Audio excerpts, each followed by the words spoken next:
Okey, jadi inilah cara saya buat nasi lengundi. Cara saya yang saya kata tu iaitu mula-mula sekali semua daun lengundi ni saya siang dulu. Batang-batang yang besar tu saya buang, yang kecil-kecil tu saya biar je sama-sama dengan daun-daun yang lain ni.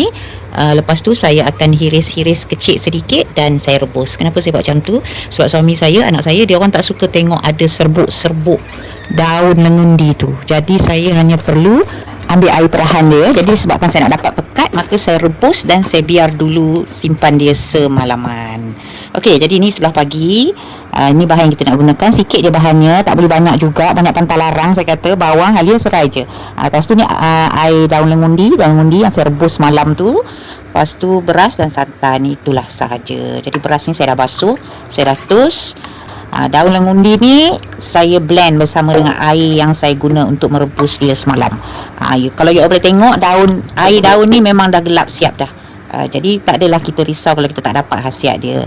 Jadi bila kita rebus malam dan kita simpan semalaman, memang akan keluar semua warna-warna, bau, rasa semua dah keluar dah. Jadi kita just blend halus.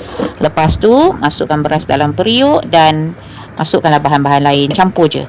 Beras, bawang tadi, serai dan juga halia. Halia saya iris kasar sebab tak nak juga nanti senang je nak buang bila kita dah masak kan. Semua ni tak boleh ada dalam dia punya masakan.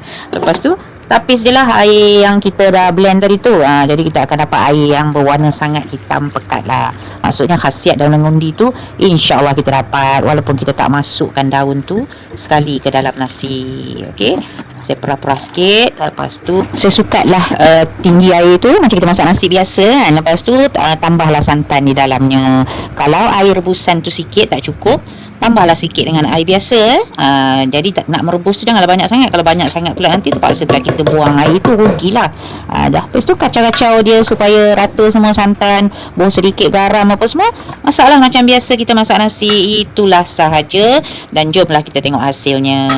Alhamdulillah, elok aja menjadinya kan. Warna pun cantik aja. Ada warna daun, hasil perahan daun lengundi tu. So kita serih lah, orang Perak kata serih lah, bagi naik gebu. Lepas tu saya tutup balik sekejap. Ini saya dah cabut, saya dah keluarkan periuknya daripada main. Tapi di atas meja ni saya kacau-kacau. Lepas tu tutup sekejap je supaya dia naik gebu lah, orang kata. Lepas tu bolehlah hiaskan di dalam piring kita. Alhamdulillah, jadilah resipi hari ni, iaitu nasi lengundi bersama dengan sambal tumis ikan bilis dan telur mata. Selamat mencuba.